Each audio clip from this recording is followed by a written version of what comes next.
So, Michael, we are so close to Halloween. It's unbelievable how close we are to Halloween. This may be uploaded on Halloween or the day before. That's how close we are. Are you feeling spooky? Yeah, I really am actually. Good. I went for a late night drive, as you well know, and I was terrified because I'm such an erratic driver. Yeah, that's why. Well, I saw an interesting tweet recently from a guy called Thin Arms Race, who, this is a little Halloween story that he posted on X, the everything site, that I wanted to share with you, and I thought it was a nice story. So here it is. He says, when I was in high school, every single Halloween, there was a group of white kids who dressed up as the Bush administration and a group of brown kids who dressed up as Al-Qaeda. They all scrimmaged during fourth period lunch. People nowadays lack that sort of Halloween spirit, and I agree. Yeah, well, that's one of those stories that, very joyless people would say, I don't think that actually happened. I think that person's just making it up so they can get attention online. But I wouldn't say that. I believe them. Actually, he actually posted this was 2015, and there is a photo proof. Okay, well, you know what? Never mind then. Turns out this is 100% legitimate, and I'm the fool for ever doubting them. Well, no, you are dumb, because I believed it, and it was right, so there you go. Like, you believe the things that you shouldn't believe, and then believe the things, don't believe the things that you should believe. No, that kind of makes me sound brave. Yeah. Like I'm standing up to what the establishment's telling me. You're an independent thinker. Exactly, yeah. Like, come out, don't get me started on Kamala's crowd sizes.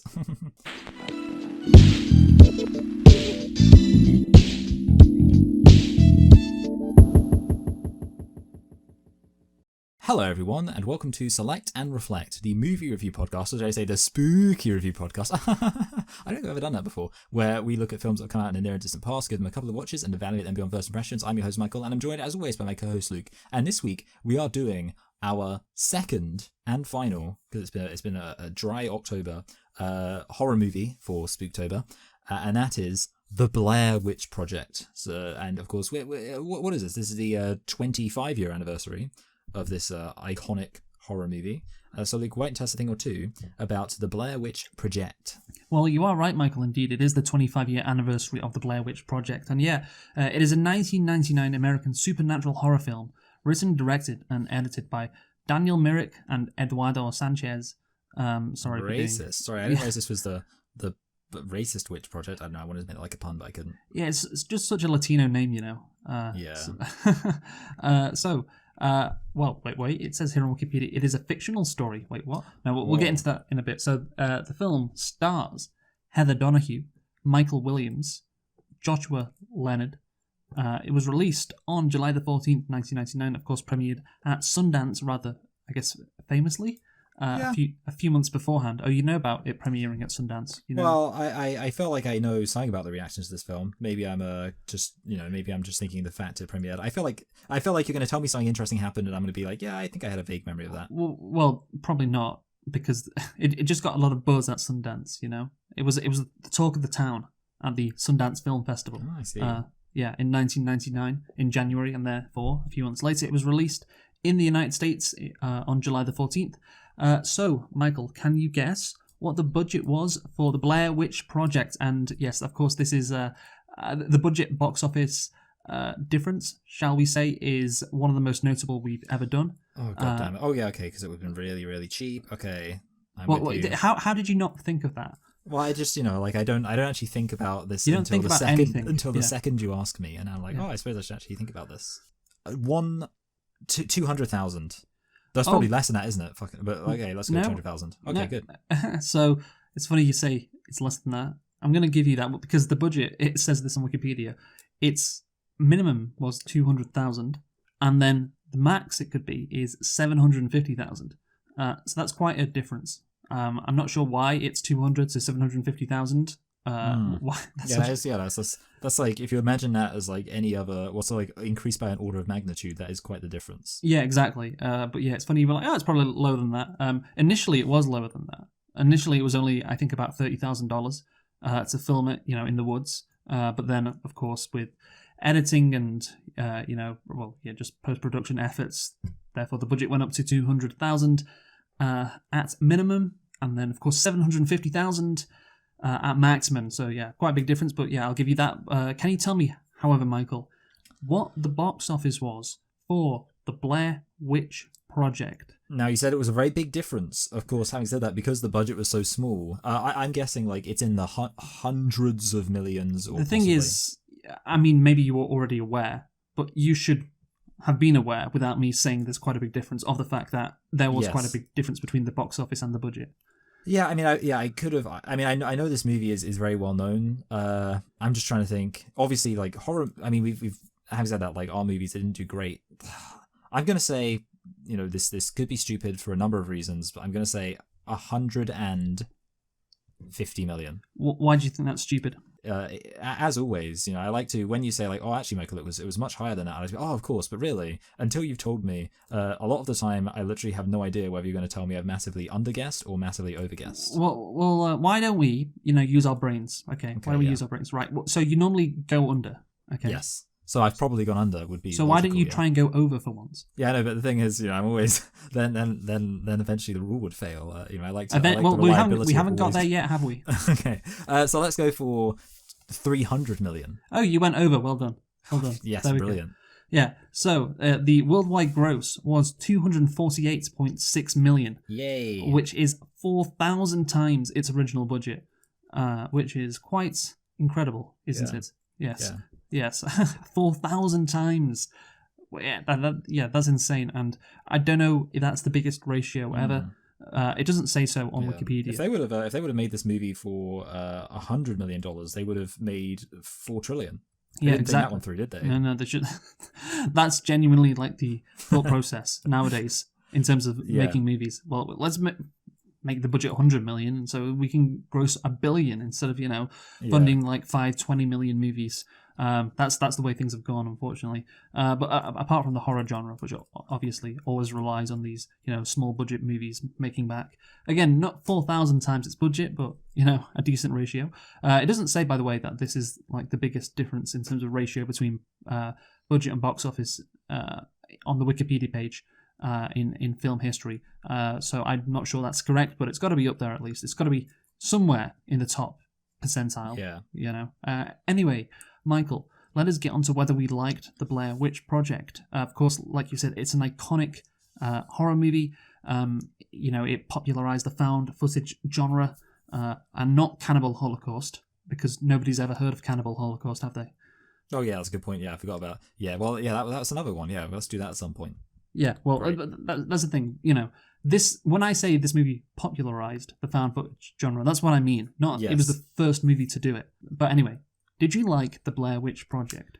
I did. I feel like, so what I'm going to say next, I can imagine it comes down to one's individual psychology in terms of what scares them. I found this movie really scary. I was on edge. And the thing is, I saw this movie before, and, obviously, therefore, rewatching it, I was thinking, I'm probably not going to find this scary because I know what happens and indeed know that in reality, not that much actually does happen. But even still, I was just like so on edge. Like, I don't know, it's kind of like, it's not like a scary movie, and I wasn't like, going, but I was just like, oh man, like this is, whoa. But of course it's a horror movie, and therefore, yeah, if I'm gonna say like the whole time I was just like on edge and like, oh, there's a witch and it's hunting them, blah blah blah. I have to say I liked it. I thought this was very effective, and for being a kind of iconic found footage film, I feel like this is pretty much what the found footage genre should be. Basically, for what this movie is, I think it does being what it is pretty well. I can imagine the big criticism some can make is that not that much happens, but I like that. What do you think? Yeah, what did you just say before? I said the big criticism could be not that much happens. That's your criticism. That's my take. Thank you. Yes. Goodbye. Yeah, you know what? See, that's the thing. Like, I was thinking to myself, I can imagine literally, like, there's only two possible opinions someone could have on this film. The first one would be mine, which was, I was really scared because of, like, the suggestion of things could happen. And, like, it's the unknown. And, at any moment, like, all this creepy stuff's happening. Whereas, of course, it's weird, though, because Paranormal Activity, I was 100% like, this is boring because nothing's happening. But this movie, for some reason, is different. And I'll happily, I guess when we talk about maybe the found footage format, get into why for me this is like more scary than something like Paranormal Activity. But yeah, okay. I'm kind of glad that we're representing the two opinions I can imagine someone having between us. Okay, yeah. So I think I saw comments on a video which was talking about the Blair Witch Project, and a lot of the comments that said they liked the movie said the same phrase that you said previously, which was they were on edge or on the edge or something to that effect. So if you get into the zone of being on the edge, I can understand why it's good. However, I was not on the edge. And of course, what's interesting is you knew this was a fictional story. Of course, the movie presents itself as, real, Yes. But you were aware, of course, that this was a made-up story. And it wasn't like real like that time in the 1930s when they reported on the radio that aliens were attacking. Okay. And so therefore you still got into it despite knowing that the movie's fake, even though this movie relies on the fact, well, it should potentially rely on the fact that you're watching it and thinking, oh, is this real or not? Certainly back in 1999 that was the case. And so that's the thing. There's two aspects to the movie. Okay, do you believe that what's happening is a documentary gone wrong, or it's just a fictional movie? And if you believe it's a documentary gone wrong, then I would assume you'd find it scary. I would also assume you're quite dumb. Yes. But okay, so there's that, and then there's what you're describing. Okay, no, I know it's a fictional story, but I still find it scary, which is something that I can at least respect.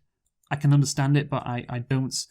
I didn't get there. I didn't get to the stage where I was like, oh, this is scary. I'm on the edge here. I just never found myself thinking that, and I kind of found it more boring than scary or thrilling. I think that maybe it's just my brain has been riddled. It's 2024. Yeah. Yeah, well, you would have found it scary if it was a TikTok, wouldn't you? If it was a TikTok with spooky music and gameplay in the background. Yeah, I don't have TikTok, but yeah. It if I watched this in 1999, maybe I would feel differently. Because I don't mind movies that are slow. I just realized that this is the second time in 2 weeks I've said I don't really mind movies that are slow, but I found this one a bit boring, and I said the same about Gremlins. Oh no, Luke! You've clearly you're gonna have so many boomers in the comments pointing out what soy boy you are. I don't know what the insult is. Yeah, no, I mean I can understand getting into it. I don't know really if there's anything they could do with this genre, with this I guess structure, to make it more exciting, because obviously the appeal of a found footage film is it's genuine, it's real, so you can't make things too crazy. But maybe a better balance could have been struck between realism and then also stuff that actually happens, and not just, oh shit, I heard a twig snap. God, we're lost again, aren't we? Where's it? What did you do with the map? Where's the map? That felt when those scenes were happening, when they were arguing with each other, I was just like, shiver my timbers, I can't wait for this thing to be over. Having said that, again, I'm watching this as someone who's in their 20s. Yeah. In the year 2024, again, that context has to be added. And I have never gone camping in the woods, like these guys have, at least, in the movie. And I think from what I saw from comments, people who have gone camping in the woods, they actually, did relate to this movie somewhat. Being scared at night, for instance, when you hear a twig branch like snap. That's something that's something that, again, if you have been in that situation, okay, now you're starting to relate to the movie. And I guess there are some, especially in America, there are because there's loads of fucking woods in America. Oh yeah. Although it's kind of funny because Maryland is like not that. I mean, Maryland's like a relatively dense state compared to obviously. Well, others, but every state has big nothingness. Yeah, because it's a fucking massive country, so every state is a pretty decent size, apart from like Rhode Island, and so every state's got this area where there's just nothing but woods. I can imagine people from various parts of America who grew up next to a wooded area, and the legend of this or that happened in these woods. Fucking True Detective is kind of built on that. The season 1 and season 3 at least. Yes. Well, and that's why obviously season 2 is the best one, because it's not boring and about stupid local legends. That's why I'm not a True Detective expert, but I believe everyone agrees season 2 is the best. Yeah.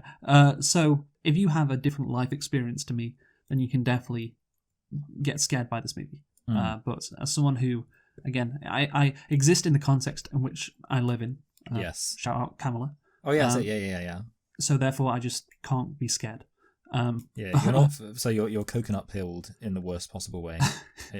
Yeah. I will say, like, on the subject of relatability, I feel like not to suggest that you are some kind of alien, but I think there's like something about as a human being, like you imagine like the OG cavemen and stuff would have been like huddled around the fire and terrified of like, oh, what was that noise and stuff. So yeah, obviously, I'm not suggesting therefore it's an objectively correct thing to be scared of, but I feel like that's like another aspect of it where for me, I don't know, I feel like there's something primal in me that's just like doesn't like the idea of being out in the wilderness and hearing something. But yeah, obviously, like I say, I can understand someone being like, no, not, I wasn't scared of that because I'm not a coward. Yeah, I don't know. And again, I just find these stories completely ridiculous as well. Like, oh, there's an old witch in the woods. Okay, sure. Yeah, maybe that's it as well. Yeah, I suppose that is actually a good point. It is kind of like one of the things that I wrote in my notes, just to get into the old note situation, is that you don't actually get that many stories about witches. Like, I couldn't name another film, like a serious horror movie, that's about a witch. Because that's kind of like the, children's fairy tale stuff. But like for me, I almost find it kind of interesting when you've got something that's, obviously not actually, or kind of like an old school. Like, people in the 1800s would have been terrified of this. Like, holy shit, there's a witch? What if people in the 1800s saw the Blair Witch Project? Yeah, they'd be like, I thought witches were just a way that we made up so we could justify being scared of Jews. That's what they'd say. I thought women was the thing. Oh, yeah, sorry. Rather than Jews. Yeah, they didn't need to justify anything with the Jews, Yeah, so let's get into nitpicks.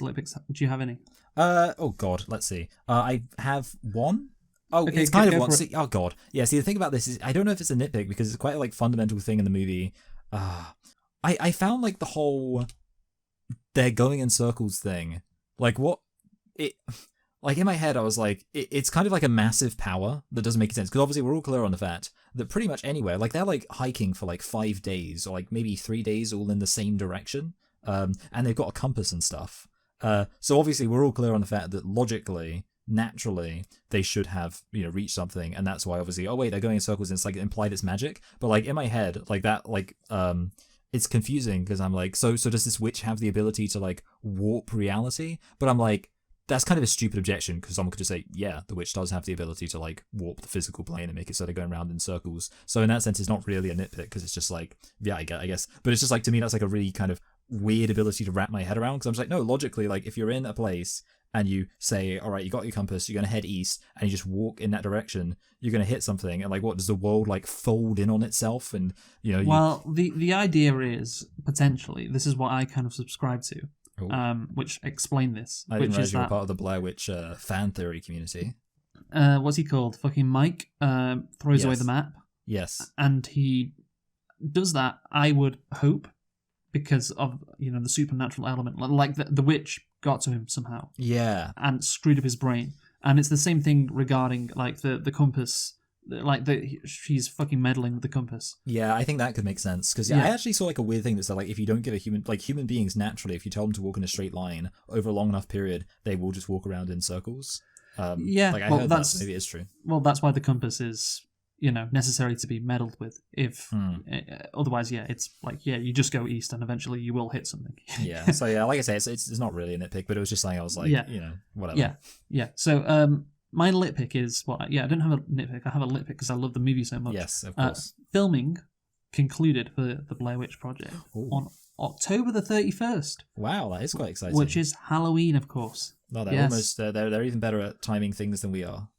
Yes, I like that. Assuming, I don't know, maybe you will choose just to, maybe that will motivate you to get this. I say motivate you, like it's not, I guess it's just a matter of when you choose to time it, but no, this I am determined this will come out before Halloween, cool. At least on Halloween. Yes. So I like that, October 31st, 1997, filmed and it finished on that day, which is nice. So let's get into the plot or the premise of the Blair Witch Project. So it is a fictional story of 3 student filmmakers, Heather Donahue, Michael C. Williams, and Joshua Leonard, who hike into the Black Hills near Burkesville, Maryland, in 1994. I don't know why it it had to be 94? Why couldn't it have been like, 96?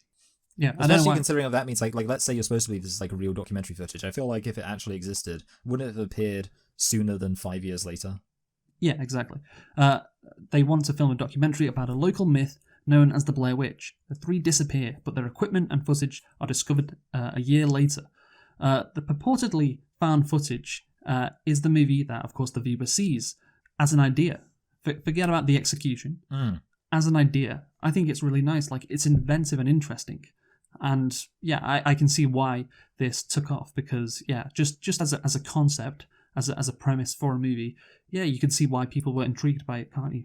Yeah, absolutely. Like, I mean, if you talk about the other kind of, I guess, so the other found footage things have been like documentaries, but I suppose it's the fact that investigative journalism aspect, like people can understand that, because ghost hunting shows do exist, and I don't know whether or not like how popular ghost hunting shows were before this, but like obviously I could 100% believe that people would be like, hey, let's go into the woods and like film stuff and things like that. So like this is a good use of the format when you think there are like some other found footage films where it almost seems like, no, like this just doesn't work. Like, why would they still be filming in the situation? Blah blah blah.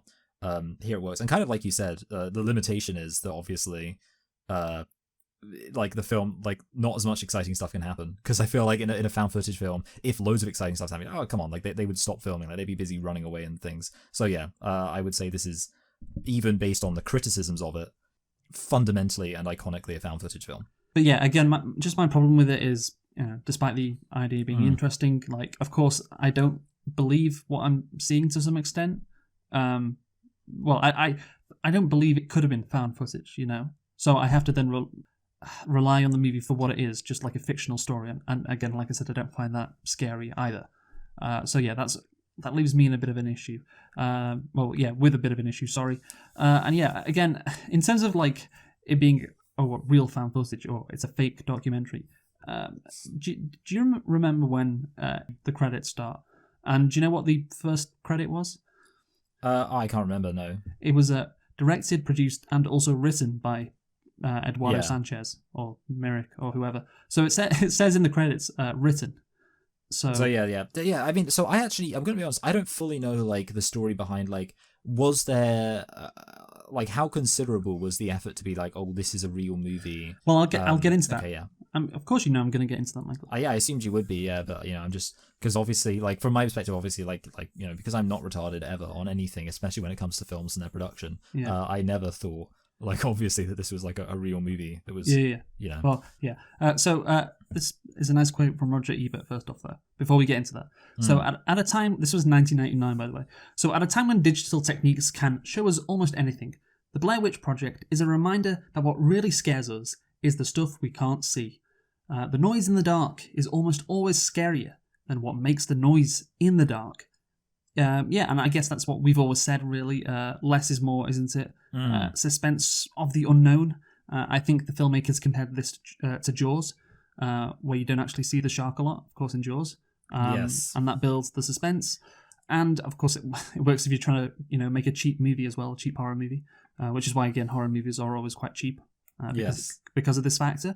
But again, the issue that I have is there's just a bit too much unknown. There's just a bit too much, ambiguity.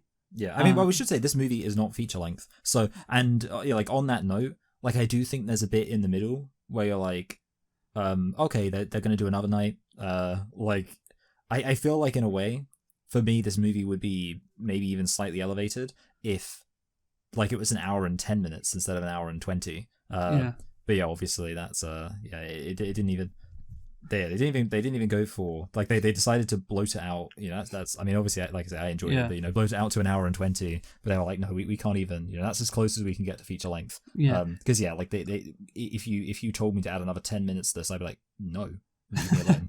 Yeah, it's just a bit too B-tech. You know what I mean? It needs to be enhanced a bit more, and whatever that may entail, I think that needs to happen.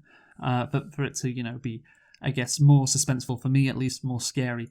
So let's get into the backstory now of the movie. So Myrick and Sanchez were inspired to make the film after realizing that they found documentaries on paranormal phenomena scarier than traditional horror films.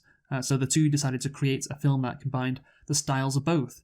Yeah, again, I think it seems, like that's true in general, right? Like, it's because it seems more real potentially, but it also could be more boring as well potentially. So what do you find I guess documentaries on paranormal phenomena more scary? Oh god, well, you know what, see, you're getting to, I suppose I might as well say it, one of my I was like, I've got a little kind of fun extra bonus take thing, and it's relevant to this, so I'll say it now. I was going to bring this up when it comes to like how realistic are the acting in this film, so just keep that in mind for when we kind of like the acting and stuff. But I was going to say, when I was watching this movie for the second time, my wife was watching it, as she does. She watches like the ghost hunting shows on YouTube. Oh, does she? And I have to say, I think they're a complete load of crap. Because it's always like, I don't know why, it adds an extra layer. I have, yeah. The thing is, like, oh god, the stuff. I mean, yeah, I think she knows that I think a lot of the content she consumes on YouTube is pretty rubbish. But all I'll say is that it's kind of like it's made worse in some sense by the fact that they're like pretty boys who are like doing it. They're always like some guy called Chad, and he's like, oh man, this like ghost house is so crazy, dude. Like, oh, I think there's like ghosts here, man. Okay, I see what's happening. You're just jealous. Yeah, I'm jealous. Yeah, basically that is it. But no, the thing is, like, what I was going to say is, I feel like they actually. What if your wife ran off with a ghost hunter? I'd be so upset. That would be a real horror story. But no, yeah, the thing is, like, I feel like they behave less realistically in that. Like, it's kind of, when I actually think about like real ghost hunting shows, I feel like real ghost hunting shows are more goofy than this. Like, everything. Like, my only ghost hunting stuff I know is, I think, like, Ralph the Movie Maker, remember him? He did like a video about ghost hunting shows, I think, at one point. And I know Jenny Nicholson, if you know her, she's done a video about like ghost hunting shows. But like in both cases, it's been a case of, look at how like stupid and goofy these ghost hunting shows are, with the way they like try and convince you that it's real and stuff. Whereas ironically with this movie, it's like, it's not overacted, which is weird, because like real. Well, of course, none of them are real. They're all fake. But like the ghost hunting shows that are like actual ghost hunting shows that are supposed to be real, to me almost feel like more fake and more manufactured than this. So I have to give the movie credit for that, honestly. But yeah, to answer your question, I don't really enjoy ghost hunting shows. Well, yeah, because again, what is the criticism that people would levy at this movie? Oh, it's boring. Okay, so. And that's what I'm talking about with the balance. Okay, if you make it more exciting, it feels less real and more manufactured. And I guess ghost hunting shows, because again, it's a show, and again, it's just like slop, on YouTube. Yeah. It has to be, more manufactured. It has to be, shittier. It has to be less realistic. So I'm just thinking, sorry, like, because we were literally watching it like side by side, as all couples should be. We were staring at our respective laptops lying on the bed. Oh wow! And so I was watching Blair Witch, but I was looking over at her, and there was one moment where it almost took me out of the movie that I was very invested in and incredibly on edge. But it was a moment where a chair just moved, and like. You were like, obviously, like, and it was like a perfectly framed shot of this chair moving, and then you saw like everyone go, whoa! And like they did the most over the top, like, obviously I couldn't hear it, but yeah, so I feel like for me actually, like, this movie does a better, because yeah, you talk about the balance. I feel like this movie does a better job at that balance than like actual ghost hunting shows, because actual ghost hunting shows, it's like a very mundane thing will happen, and they'll act like it's the most terrifying thing in the world. So yeah, I don't know. Have you ever watched a ghost hunting show unironically? No. Oh, it just occurred to me. Of course, Mike's DeClasser, he famously has a video where he like says how much he loves ghost hunting shows. Yeah, well, of course, one of the issues with ghost hunting shows is they're fake, basically. Yes. They and again, so this is what I've been talking about, like the balance between realism and like excitement. Yes, yeah, excitement. And this movie for me doesn't get that balance right. Perhaps they could have done more. Perhaps they could have. Spiced it up a bit. But again, then would it be real? Well, the whole fucking thing in general is stupid, in my opinion. With this whole witches, killing people in these woods in Maryland. So yeah, just spice it up a bit. But again, can you do that? That's the thing. Maybe the filmmakers would say, well, we wanted to make it very realistic and genuine and like a found footage documentary, but. It also helps that, of course, if you just put a bunch of rocks outside a tent at night, so you don't have to come up with an elaborate way to film that. You don't have to, really try. It's just, let's stack some rocks and have the characters find it, and that's it. There's no real effort needed, and it can be done very cheaply and very quickly. So that's what I was thinking as well while watching this movie. It's like, well, yeah, it certainly behooves the filmmakers that, all of this shit that's going down is very easy to film. And yeah, again, it's I would think that if this movie was remade today, I don't know if it ever should be, basically. Well, there's actually a movie called Blair Witch that came out in 2016. Yes. I don't know what it is. I have no idea. I think it's badly reviewed. Let me see. Well, it'd have to be enhanced. 38% on Rotten Tomatoes. Yes, compared to this. But it couldn't be like Ghost Hunters level enhanced, which is, again, there's a perfectly, as you say, framed, shot of a chair moving. And then everyone goes, like that. Yeah, that's shit. So again, the balance is key. And again, I don't think, the ghost hunting and the Blair Witch Project, for me, your wife was watching one, you were watching the other. I'd say they're both out of balance in different ways. That would be my opinion. So Myrick and Sanchez, this is about the development. They create this 35-page screenplay intending dialogue to be improvised. 20 hours of footage was shot, which was edited down to 82 minutes. Oh, that seems like actually less footage. In a way, like I feel like with movies, like they'll often be like, I suppose actually I was going to say hundreds of hours. I suppose hundreds isn't that far from well, no, that is, yeah. So you're saying 20 hours, yeah? Like that almost seems like that's a lot. Because to me that seems like not as much as I was thinking actually, because I was thinking like they do all sorts of takes and stuff, but yeah, I suppose obviously for what it is, they probably didn't need to do that many. Well, you think about it, they were just in the woods for like a month. So yeah, again, like they just shot stuff at every so often. So it adds up to about 20 hours. Again, that's a lot. Shot on an original budget of 35,000 to 60,000. Okay, so that was the original budget. So again, then it ballooned to 200 to maybe 750,000. Yeah, it's really funny to hear that word like ballooned when it's like obviously relatively speaking it did, but at the same time like that's not how we would think about it. Yeah, it was hoped that the film would make it onto cable. That was it, just cable TV. And the directors basically didn't anticipate this wide release that, of course, happened. When the Blair Witch Project premiered at the Sundance Film Festival in January 1999, its promotional marketing campaign listed the actors as either missing or deceased. This is where it begins. So yes, we're getting into the marketing now. Yes. So this, again, is another famous aspect of the movie, not just like how innovative the movie was, but also the marketing as well. So there's two aspects of it which were genuinely, quite inventive. So the Blair Witch Project is thought to be the first widely released film marketed primarily by the internet. So the film's official website featured fake police reports, as well as newsreel interviews and fielding questions about the missing students. These augmented the film's found footage device to spark debates across the internet over whether the film was a real-life documentary or fiction. So during screenings, the filmmakers made advertising efforts to promote the idea that the events in the film were factual, such as including the distribution of flyers, asking viewers to come forward with any information about the missing students. By August 1999, the website had received, guess how many hits, Michael?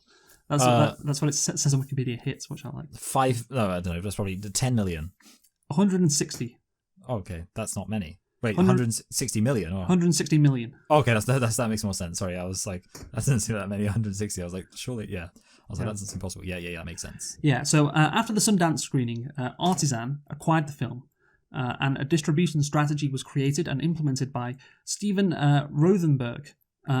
Shout out to him. The film's trailer was leaked on the website Ain't It Cool News on April the 2nd, 1999. And the film was screened at 40 colleges in the US to build word of mouth.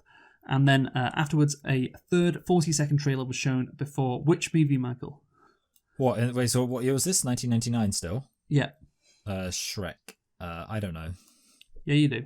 Like The Matrix? No. Like, is it a horror film? Some would say yes. Oh, God. No. Oh, God. No, I'm just throwing you off there. Okay, I literally it was in 1999, like American Beauty. What's like films right now? Office Space, Fight Club, 1999 films. Okay, let's see. No, don't look at. Oh, don't cheat. Come on. Oh, fine, I won't. Fine. I just saw The Ring too. So it's so it was a film. Was this film released in 1999? Yes. And it was not The Matrix. No, I think it grossed probably the most out of any movie in 1999. Okay, and it wasn't Braveheart, 'cause that And it wasn't was- released in 99. Oh, was it Phantom Menace? Yes. Okay, yeah, that makes sense. Some might say it's a horror movie. Do you understand? Yeah. Yeah, I get you. Yeah, Yeah. you're doing one of your jokes, I see. USA Today also said that the Blair Witch Project was the first film to go viral, despite having been produced before many other technologies that facilitate such phenomena existed, which is great, isn't it? So, yeah, they really were innovative in a number of ways, and this is why this is an iconic movie, for not just the contents, but the marketing as well. So, yeah, they really pulled it out of the bag with this movie. They really maximized everything they had. Do you find that interesting or not? Yeah, absolutely. Like the way they did it, I mean, it makes sense that they had to kind of do this like guerrilla marketing campaign. I do respect like those movies that you hear about where the fact they didn't have a massive budget was a big part of it. I know that's the case with like Saw, I think, where it's like there's a reason why they made it the way they did, like being about some people chained up in a bathroom, because they're like, oh, how do we make a movie like cheap? I know like a few really good movies that kind of almost start with the premise of like cheap, and obviously in this case talking about making the marketing cheap, but that's like the marketing can sometimes be a part of the film to appreciate. Yeah. It's like the Marvel movies. It's like exactly they're always very cheap, and that's how do we get around that? Well, we'll make the CGI just awful. Yes, exactly. So that's it. Yeah, that's a good point. Yeah, they need to. I mean, sure, maybe they could push the boat out more and spend a couple more $100 million on them, but at the end of the day, it's about the script, the characters. That's the Marvel. That's the Marvel difference. That's the Marvel way. Yeah. So let's get into the plot now. So the film purports to be footage found in the discarded camera of 3 young filmmakers who had gone missing. So of course you already knew about this, Michael. So I'm not like I'll not ask you, did you know it wasn't real? Because everybody is aware that this isn't real. I would hope so, at least. But I will ask you, do you think if you were alive in 1999 and had just seen this on the opening nights, in July, do you think that you would, think it was fake, or do you think you'd realise that it was all staged? I think the issue is I'd have to be aware that releasing a film where people died would be illegal. I think that would be the thought I'd have, apart from anything else. So I do think this movie actually comes across like realistic. Like I wasn't like rolling around like, oh man, this is like so obviously fake, but just because of the external factors of you wouldn't be allowed to, well, also the fact that witches don't exist, or we don't have a good reason to think witches exist. Yes. And this movie, which doesn't show any definitive proof of witches existing, I think it's fair to say. Yes. I have a suspicion maybe they moved those rocks when there was a cut. That's something I guess. So yeah, like 1, witches don't exist, or if they do, this movie doesn't prove that, and 2. And we know Wiccans exist. We don't do any pagan erasure. We know obviously it's a profound, substantial neo-pagan movement. But the other thing is, like I say, if this was like a real film about people being murdered, I'd be like, well, you can't release that at a cinema. So there's 2 things. Again, snuff films I don't think are that legal. Number 2, again, witches don't exist.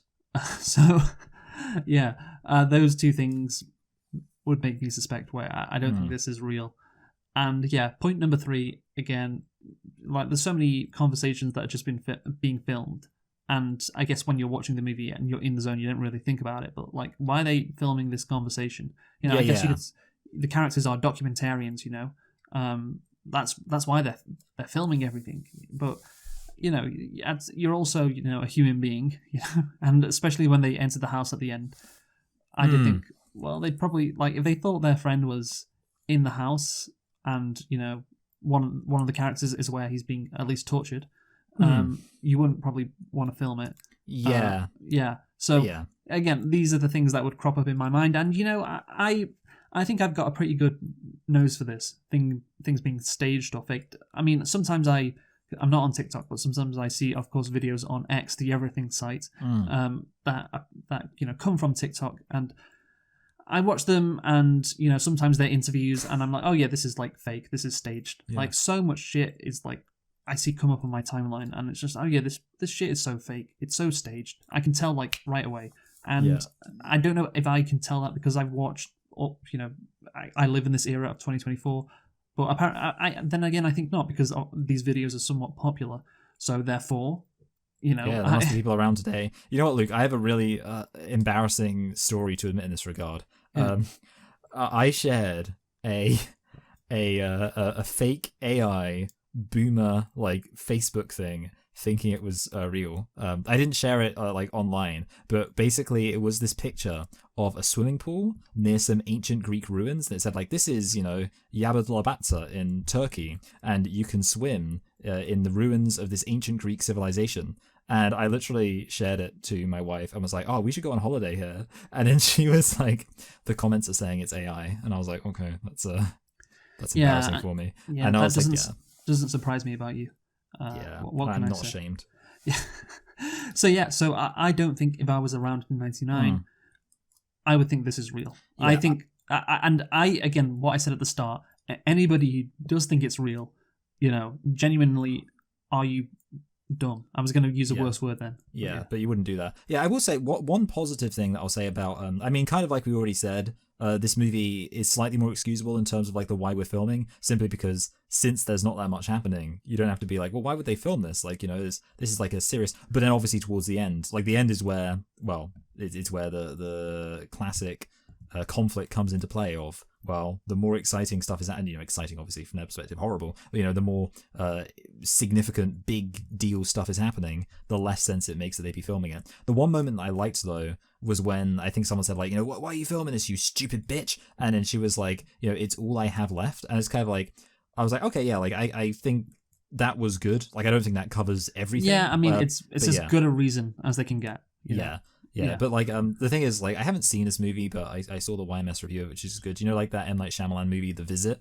Like from what I can tell, that seems like a movie where you'd be like, no, it makes no sense. Like they're literally being like chased and they're just holding the camera out in front of them so they get a good shot. So there definitely are movies that are found footage that it just makes no sense so they'd be filming it at all. Yes. And that is one of the reasons that, you know, I was thinking. And yeah, in general, of course, it's a movie. So. The thing is, if you were, you know, if there was this viral marketing campaign and this website that said, oh yeah, this movie is coming out about these 3 dead, you know, people who filmed this found footage movie, I would say, you know, I am attuned so much so to what's going on because, you know, everything is content nowadays. There's so much fucking content out there. And therefore, naturally, if you want something to do well, you know, the more crazy whatever you're filming is, then it'll do better. So yeah, therefore to get the, you know, crazy outcomes, you got to stage stuff. So yeah, again, that's just I think where things have gone. So naturally, I'm just attuned to that. I think like the one argument for films could be like, well, because nowadays you can fake anything, you'd be like, well, if they were going to fake something, they'd fake something like more substantial in a way. Which I guess makes sense, like obviously. Well, yeah, this wouldn't work if it came out in 2024. Yeah, it's one of those things where it's like, I don't know if it's like too perfect phrase, but it's like a situation where, like if you're going to lie, you'll come up with an exciting lie. Like no one would be like I'm going to lie about how much I can bench and be like, I can bench 40 kilograms. It's like, okay, cool. Well, I said that this wouldn't work in 2024. It would do well, but it wouldn't be the phenomenon it was. It wouldn't be like a household like movie, you know, that everybody knows. But you know, it'd do kind of well, I think. So yeah, let's talk about the filming. So the 3 actors shot all the footage shown in the film, except for one interview about Rustin Parr's murders, and that was to add context. That was the old guy talking about the murders, and that was to add context because and I'm grateful for that because I think it really did help, and we'll get into that at the end. Why, of course, that interview was necessary, I believe. So the fan footage was shot with a camcorder, and some of the townspeople interviewed were not actors, and some were planted actors unknown to the cast. But the thing is, you can tell, unfortunately, some are actors. I think when the fishermen, you know, the 2 fishermen, not the older guy, the younger guy with the glasses, you can tell he's an actor just by the way he talks, really. And, And then there's that old crazy lady. I forget her name. Is she called Mary Brown? I think. Oh, yeah, Mary sounds right, but then having said that, every old lady is called Mary, especially in Maryland. Yeah, and I could tell she's an actress because she's got that actress face. Like she doesn't. She looks like she was cast because. She looks too perfectly creepy. Yes, exactly. Yes, and that's again the problem with when you're casting that, and you're trying to make it realistic. So yeah, and I believe maybe the mum with her kid, that could have been like a real person. I kind of believe that. That seemed like the most realistic one. Yeah, of course they'd have to have a kid in there. They definitely have to get like some kind of thing signed. But I suppose I guess they'd have to get signed for everyone. So yeah. Well, obviously, like because she's telling the story and the story's fake. Like they went up to her and said, "Hey, could you participate in this fake interview?" And she was like, "Yeah, sure, I'll do it." I imagine that's what happened. Yeah. So anyway, Donahue said she modelled the character or her character after a director she once worked with, noting her character's self-assuredness when everything went as planned and confusion during crisis. Yeah, I think the problem is like she's just too performative. This character at the start, at least. I think that's the case because I'm talking about Heather Donahue, of course. She's just filming a documentary. I guess you could say like it's kind of like it's obvious they're trying to impress some sort of contrast from like look at how excited she is, and then later on it's going to be scary. I will say like the one thing is like I wouldn't necessarily disagree with you. But I do think there's some moments where you could be like, well, because people will act a bit awkward in front of camera anyway. Like if I tried to film a documentary, like I would definitely be acting like weird and awkward.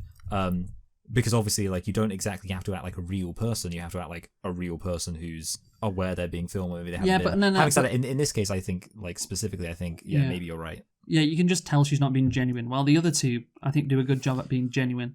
And they are a bit too animated at times when they're in the woods, I think. But maybe that's the witch playing tricks on them, which again was what I was using to, keep me on board with their performances.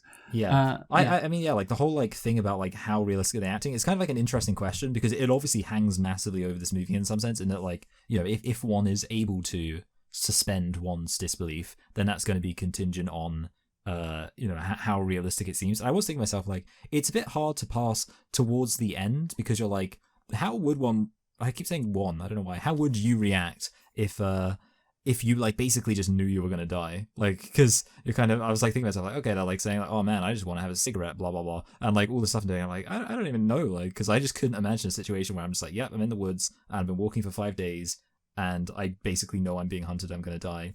So that's like another thing which I was like, made it easier for me to be like, yeah, I can believe these are real people just because they're in a situation where I don't even know how real people would act. So however they're acting, I'm willing to believe it. Yes. Yeah. It's more understandable, those performances in the woods, even though I thought it was a bit too much, but I get it. Yeah. So instead of using fictional names, all three actors used their real names in the film, something Donahue has regretted doing. She revealed in 2014 that she had trouble finding new roles because of it. So there you go. That's actually really interesting because literally just the other day, for completely curious reasons, I think it was because I think about Daniel Plainview, played in what's it called? There Will Be Blood, of course, played by Daniel Day-Lewis. And I was thinking, like, what are some examples of characters who've played actors who've played characters with the same first name as them, seemingly by coincidence? The other one is Jack in The Shining, played by Jack Nicholson. So it's really funny that it's spooky. So I might almost say supernatural. That I just happened to be thinking the other day about like movies where actors have played characters with the same name as them, and then this is a movie like that. Who would have thought it? Anyway, cool. So yeah, I think that it's interesting. If I was her, I'd just change her actor name. Oh yeah, that's a good point. Actors do that all the time. Yeah, so I'd just change her. I guess stage name. Idiot. Yeah. Instead of Heather Donahue, change it to Heather Donovan. There we go. Done. Oh wow, easy. That's great. Yeah. Although, hold on a minute. Wait, hold on a minute. Is it her full name is exactly the same, or just yes. Okay. Yeah, I guess that helps with the viral marketing. Yeah, I changed the first name actually. Whatever works. Yes. So let's talk about the myth. Locals, firstly, of course, tell the three about Rustin Parr, a hermit who lived deep in the forest and abducted 7 kids in 1941. Of course, he murdered them all in his basement, killing them in pairs while having one stand in a corner. The students explored the forest in North Burkittsville. After that, they meet 2 fishermen, one of whom warns them that the forest is cursed. He tells them of a young kid named Robin Weaver who went missing in 1888. When she returned 3 days later, she talks about an old woman whose feet never touched the ground. The students hike then to Coffin Rock, where 5 men were found slaughtered. In the 19th century, their corpses later disappeared. Is that a decent myth, Michael? I think that's a decent myth. Yeah. Yeah, I like this whole aspect of like this myth thing going on, and you don't actually know what the explanation for it is. It got me thinking. There's a TV series that I occasionally watch that I've never ever mentioned here before, which is called Supernatural. And one of the things that really annoys me about that show is that they just can't goddamn leave it alone with like having any subtlety. They'll always be like, they have to over-explain every single myth. And I like the fact that here it's like there are myths and like legends and things like that, but you don't know which are true. You don't know which relate to like the witch specifically. It kind of reminds me of The Shining, like the whole thing about The Shining and like the house, where it's like there's never really any specifics to it. It's just a general sense of, oh, in this house like loads of horrible things have happened, and unless I'm getting my Shining lore, I'm not a big Kubrick nerd, but my understanding, or even Stephen King nerd, that you're not exactly supposed to be like at any point recognize a one-to-one correlation of, oh, because this person murdered this,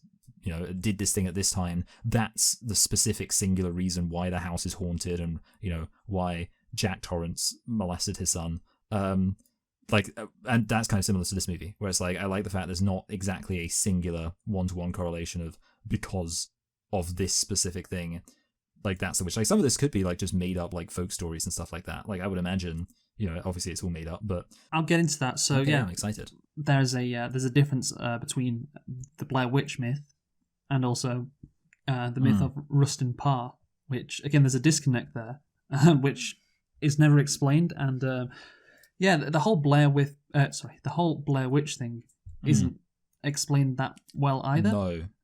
But interestingly, more myth details were revealed in The Curse of the Blair Witch, a mockumentary broadcast on the Sci-Fi Channel on July the 12th, 1999. Sanchez and Myrick also maintain a website which adds further details to the legend. And so the legend describes the killings and disappearance of the residents of Blair from the 18th to the 20th centuries. Residents blamed these occurrences on the ghost of Ellie Kedward, a Blair resident accused of practicing witchcraft in 1785 and sentenced to death by exposure. The Curse of the Blair Witch presents the legend as real, with manufactured articles, TV news reports, and also staged interviews. Yeah, and that's all. That's great and all, but I think it'd be better if it was in the actual film, because to me that's quite interesting.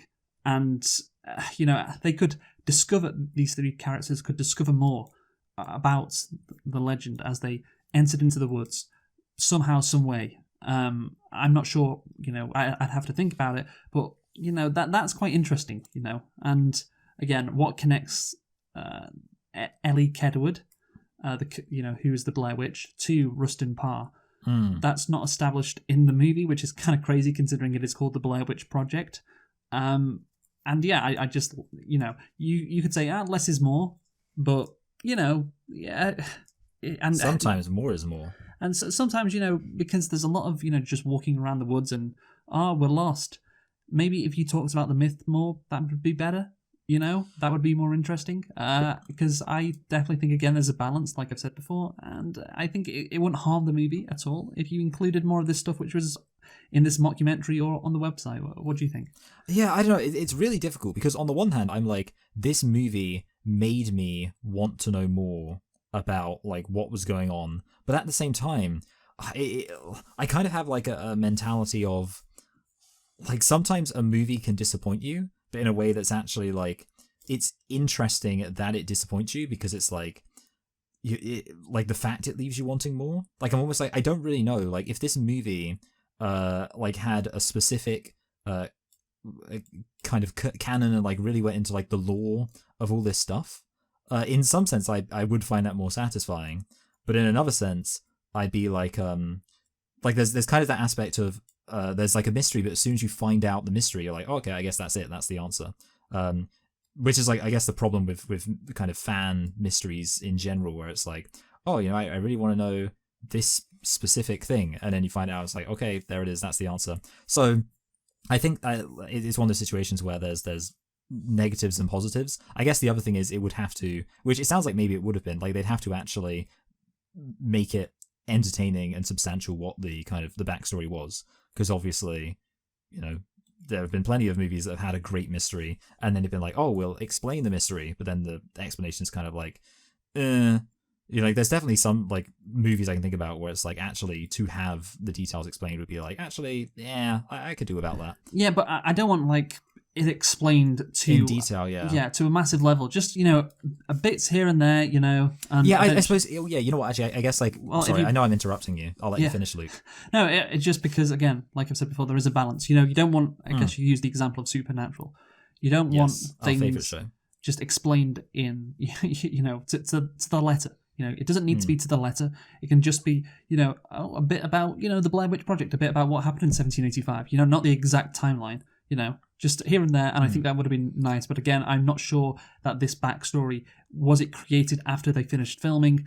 That was probably the case. Yeah, I can imagine. Yeah. I was just gonna say, actually, what I think I would have liked, and I think this would have been really good, is more teasing in terms of more details with which one can theorize. So it's kind of a bit like a good analogy would be the Game of Thrones books by George R.R. Martin. I haven't read them, but one of the things I hear is it's there are so many little kind of mysteries and conspiracies and legends and tales and stuff, and people have all sorts of interpretation. Actually, this is a reference to this thing, and there's prophets and stuff like that. And because there's so much crazy stuff going on, again, I feel maybe the reason why he famously hasn't finished the books is because he's written a situation where there's so many fan theories. But basically that idea of there being maybe there's loads of stuff, and I think it would be exciting if there were 100 different Blair Witch fan theories on YouTube, because the film had all this information and all these kind of interlocking things, but the film itself never gives an answer. I think for me that would be the best of both worlds, because you've got that excitement of oh, look at all this stuff, what's this, and the film didn't have that, so I think that would have improved it. Yeah. Again, if you want to make it more genuine, then maybe don't include these details. But then again, if you're making a documentary and trying to make just a movie in general, trying to make it entertaining, forget the realism, you kind of want to maybe include that as well, some more details. Because if you're making a documentary on it, you want to get specific, so you have a reason to do that. Yeah, of course. A documentary. I mean, one of the things that people always say with films is how do you do exposition? And that's often a challenge for films. In a documentary, you don't have a problem at all. Plenty of documentaries have just big exposition dumps. So I think basically things could have been improved. But again, I'm not sure they thought about the myth fully until after filming was done. So the directors incorporated part of the legend, along with allusions to the Salem witch trials and Arthur Miller's 1953 play The Crucible, to play on the themes of injustice done to those who were classified as witches. Yeah, that makes sense, of course. It's about communism. Okay. Well, it's about McCarthyism. There we go. So they camp for the night, and the next day find an old graveyard. That night they hear the sounds of sticks snapping. The following day they try to hike back to the car, but cannot find it before dark and make camp. In the morning, the three find cairns built beside their tent. They again hear mysterious sounds that night, including kids laughing. After an unknown force shakes the tent, they hide in the forest until dawn. Upon returning to their tent, they find their possessions have been rifled with. And there is a pattern for the next 30 minutes. Well, basically, once the interviews are done and they get into the woods, and the pattern is, they find something weird and strange, they get lost, they hear something spooky at night, and they wake up and find something spooky, and then they got lost, and then they go to sleep at night, and something spooky happens, and there is an escalation with spooky things happening. But there is a pattern that repeats itself, and I just started after 30 minutes had gone by to be okay, again, this is not that fun, this is not that interesting, this is why I believe this movie could have been enhanced, this specific period, but from about 20 minutes to about 50 minutes in the movie, which is a big chunk of the movie, and I just don't care about them being lost. All these arguments about them being lost, it just was grating at one stage. At one point, I think Mike says, "We are not making a documentary about us getting lost." That's the problem. You actually are. It's a meta critique I have there of the movie. The fact that Mike could say that line and it'd be a legitimate thing for him to say in the context of the movie, it's a legitimate criticism from me as well. There you go. I don't know. I'm kind of on the one hand, it's kind of weird because, like I say, for me, I'd say, there's the sense that something could happen is really scary, but then at the same time, it's really weird because, like I say, even when I watched this film for the second time, knowing that nothing really happens, I still found that I was on edge. I think for some Michael, reason, them being lost is really scary. I did put in my notes, if you get into it, it's fine. If you're into it, but I wasn't into it because of the reasons I described before. I can understand that. Yeah, so there you go. So the unseen figure that Donahue is shouting at as she is running away from the tent is the film's art director, Ricardo Moreno, who was wearing white long johns, white stockings, and white pantyhose pulled over his head. Oh, wow. Kinky. Yeah, and if there was more stuff like that, I think it would have been better. Yeah, this is one of those movies. Like I heard, oh god, I'm not gonna. I was just gonna reference another movie, but I'm gonna stop doing that because I keep comparing it to other things. But like this is one of those movies where like I was almost a bit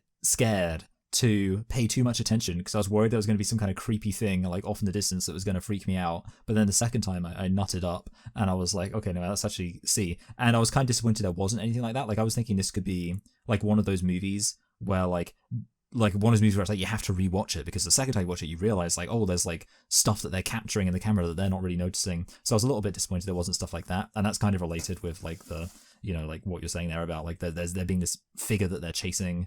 And that not really being something that you have very often. Yeah. I was thinking, the kids laughing. What if they they slowly approached like the sounds of kids laughing and like could hear it getting louder and louder, and we're like, oh god, I can't believe what I'm filming, and then stuck a camera through some bushes, and maybe there again, I don't know how you'd film this again, and this is part of the reason why I think there isn't stuff like this in the movie because it would be hard to film, like get some kids out at night to just. And have them look like ghosts and have them, play like hopscotch or whatever the fuck kids would do. But yeah, and that would be harder to do. So just have, the suspense, which I'm not necessarily saying it is a cop out, but it's easier. It's easier. Let's just say that. So yeah, let's talk about the authenticity because the actors, I think this is quite famous at least. So the actors were given clues as to their next location through messages hidden inside film cans left in milk crates they found with GPSs. They were given instructions to use to help improvise the actions of the day. The directors moved the characters a long way during the day, harassing them by night and depriving them of food. Again, that's the classic be a jerk because that's how you be a true artist situation. Yeah. Well, if you want to make it realistic, this is the best way to do it. Yeah. Even though, again, they're actors, so you'd hope they'd be okay without doing this. Which is always like the thing I think about. Yeah. It's like the method actors. Yeah, these guys are paid. They actually weren't paid until later for this movie. But these guys want to be actors. And some of them are actors, I assume, and became actors. Like, no, you don't need to like harass them. I'm sure they can, do a pretty good job without that. So that night, they hear Josh's agonized cries, but are unable to find him. They theorize that his yells are a fabrication by the Blair Witch to draw them out of their camp. Yeah. I found this, again, just not spooky enough. Like, there's a lack of tension created towards the end of the movie, of course, when things start getting scarier and you have, like, these screams. And I saw, again, in the comments of a video or a couple of videos I watched, people were scared, when they heard Josh's screams. But there's just no tension in this moment. Like, I think it kind of ironically needs to be longer and more drawn out, even though you might say, well, wouldn't that be more boring? No, because I think it would increase the tension because there's just rapid cuts everywhere. And I don't think the cuts help increase the tension. And of course, you have an excuse of there being no cuts because this is a found footage film. So, these people just keep filming. What do you think? Well, I feel like the kind of the rapid cutting made it a bit more erratic. Like, I kind of see what you're saying. I didn't really have any. You can tell it feels faker when there's so many cuts. Yeah, I mean, I suppose, like, I guess there's obviously, like, in the hypothetical universe where this movie is, like, a real movie, I guess it was, like, it would have been edited by someone. But, yeah. Obviously, I suppose it would have been more realistic with longer takes. Yeah, well, you keep cutting and you're like, oh, where are they now? How much time has passed? Because, of course, you don't know. So yeah, that's the thing. It's kind of interesting the way they do the whole, the fact that they're stranded for several days. And you're like, honestly, like they're filming like for a tiny bit each day. It seems. Well, yeah, I guess so. Yeah. Heather discovers a bundle of twigs tied with fabric from Josh's shirt the next day, and then she finds a blood-soaked scrap of his shirts containing a tongue, a finger, some teeth, and hair. It's another issue that I have. Like, she sees, we get a cut of her, and she in the cut immediately sees like this bundle of stuff, and she goes over to it right away.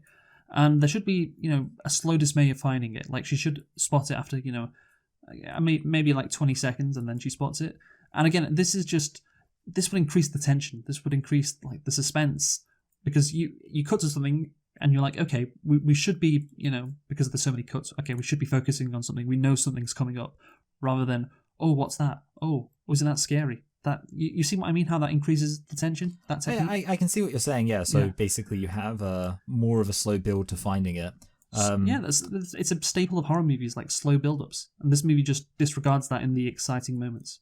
Well, yeah, I don't know. I feel like again, there's kind of like it's more like a shock of like you see it kind of suddenly, like that's I guess would be my feeling of it. The shock of seeing it suddenly should happen in one cut. So there's no cut and then you see it, because then you're like, oh yeah, you're expecting something. No, you suddenly see it in the middle of a long take. That's scary. I can see where you're coming from. This enthusiasm for the old long cut or what? Just the best way to do it. Honestly, like, I'm sorry, I've seen quite a few horror movies in my time. This I get, like, the rest of the movie being edited the way it was, but at this stage of the movie, when scary stuff is really happening, there's a way to do it, and you have the perfect excuse. This is a fan footage film, so these people, they just keep filming. And they're just, she's filming looking for Josh, and then all of a sudden, wait, what's that out of the corner of her eye? Oh, and she's slowly going towards it. I guess what I'd say for me is that, like, I didn't really for me, there's kind of the sickening, like, lingering sense of despair of, like, being like, oh god, like, now we know this guy's died. So it's kind of like, I don't really know. I'm not talking about the actual fucking thing, Michael. Like, well, I'm just saying, like, yeah, I don't know, like, I don't know whether or not, like I didn't find myself thinking like, oh, like I was expecting that. I was just like, okay. I mean, I like acknowledged it happened, but I didn't have like a sense of anything being missing from it when I saw it. I was just like, well, the movie it basically tells you to expect something when there's a quick cut. It tells you to, and that's not but wouldn't you also say, like, it's telling you to expect something when there's a long lingering cut leading up to something? Like, well, yeah, but you don't know when that's going to happen. You don't know when she's going to see it, because of course the cut keeps, the take is very long, so you don't know when that's going to happen. But immediately, as soon as there's a cut, you should expect to see something. So there you go. That's the difference. So let's move on now to, of course, the ending. So Heather records herself apologizing to Mike and Josh's family. Yeah, this is the classic scene of her, like, talking into the camera. Yeah, she admits that something evil is haunting them and will ultimately take them. Is this a good idea? Because, again, it's like a scene which is famous. Of course, it's on the poster.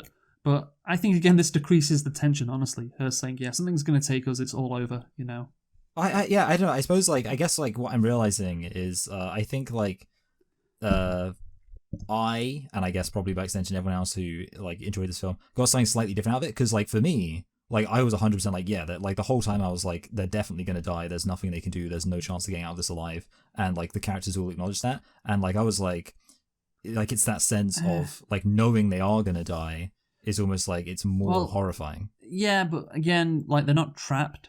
So, like, they're lost in the woods, but they're not trapped. So they could have found a way out of it. So what if they just keep walking and, like, find a road? What then? Again, so that would be embarrassing. Embarrassing, like, and it's like, this cringe ass, like, apology. Like, hey, just because you're a friend, what if the friend was just like, yeah, I bit my tongue and then my finger fell off and I knocked out some teeth. you could still get out of there, Again, if they were trapped in, like, an area where they knew they couldn't get out for sure, then I'd buy that. I'd buy, the dismay of, like, knowing it's all over. So that night, they hear Josh calling out to them and follow his voice, because of course they do. It's the abandoned ruins of the house of Rustin Parr, which of course features demonic symbols and children's bloody hands on the walls, or their handprints, of course. Yeah, did you know it was Rustin Parr's house? No. Like, hearing it now, like, when you said it, I was like, oh, I guess it was Rustin Parr's house. So yeah, I just thought it was like a random, like, scary house, which I guess based on the fact you're asking that question, you're going to say, yeah, I didn't think it was obvious that it was Rustin Parr's house either. Well, yeah, I kind of, like, assumed it, given the interview before, but again, you don't know that really. I only knew that because of Wikipedia. So trying to locate Josh, they go to the basement where an unseen force assaults Mike. Heather enters the basement yelling, and her camera captures Mike standing in a corner facing the wall. The unseen force assaults Heather, causing her to scream and drop her camera. It records for a few seconds before cutting to black. And yeah, of course, this is the iconic ending. And what do we think about this iconic ending? Do we like it? Yeah. I mean, it's all over, and they're just dead. They're dead, and I think, like, we spent so long, an hour and 20 minutes. It felt long, didn't it, Luke? With these characters, that there's, like, sense of, like, oh man, they're just dead now. Yeah, well, Artisan had wanted to change the film's original ending, as the test audience, although scared, were confused by it. Although the ending was not changed, an additional interview, this is what I was talking about, was added to the first section of the film to contextualize the ending. That was the old guy talking about, the kids being put in a corner because the killer didn't like, seeing his eyes on him when he was making a kill. So therefore, when Mike is in the corner, you know what's going to happen. So I like that. I think that was a good addition because, again, that extra context is needed because, again, I think it just kind of enhanced the scariness. And, yeah, of course, there is no more confusion about what is happening in the moment. That's good. Ultimately, the director and Williams decided to keep the original ending. Yes, and I think that is was fine with the, of course, additional interview that was included in the movie. And just another interesting fact, the shakiness of the footage, especially the final sequence in which a character is running down a set of stairs with the camera, caused some audience members to experience motion sickness and even vomit as a result. So there you go, that's interesting. Pathetic.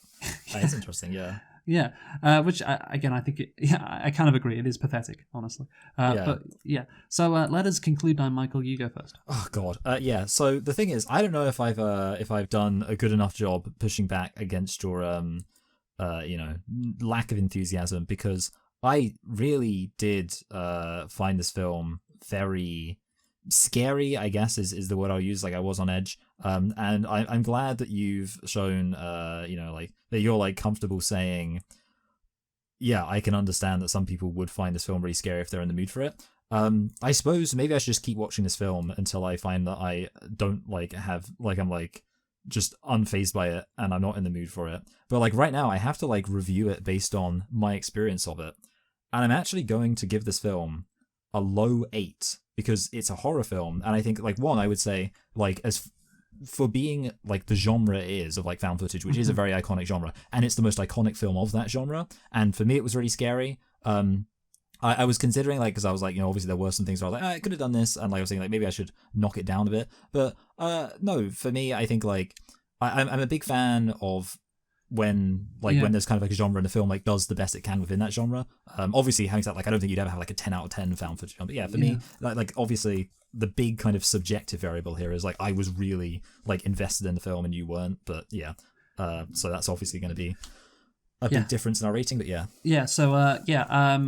I think there is a big difference in the rating because you have to get into the zone, you have to be on edge, and I just wasn't. And again, I think the reason why is because I could see this being 1999 scary, like, oh, if you weren't used to what I have seen, in my experience, and again, my lived experience of not, being out camping and knowing about all these weird tales in the forest, all of that kind of shit, which again, it's especially prominent in America.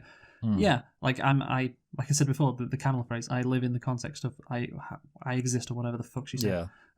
Something about coconuts? Yeah, you didn't fall out of a coconut tree. No. What is? By the way, like this whole time you were saying this, I just have to say it's the end of the first Simpsons Treehouse of Horror when they read Edgar Allan Poe. Like, well, this was from the 1800s. Maybe people were more scared back then. Yeah, well, people were more scared in 1999 for sure, I think, because Well, also, they didn't have any problems back then, like any real problems. This was the 90s. Yeah, there are levels to this, and I can understand how people were scared in 99. I think if you're still scared by this movie in 2024, then you're a bit of a pussy. No, I'm kidding.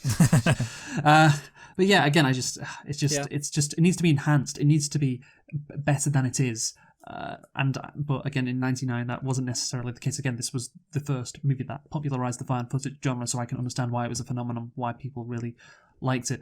Again, I just think if this were to be successful today, it'd need more. I'm not saying again that nothing was filmed that was scary, because that was a nice cop out, but it certainly didn't cause any issues. For at least the budget did it. The fact that they didn't really need to film anything that scary. And again, that's a bit of an issue for me. So I'm going to give it a 5 out of 10. Have I said that? But that's what I'm giving it. Okay. Which is not too bad, but I can appreciate people who like it. It is again, and the innovation has to be praised as well.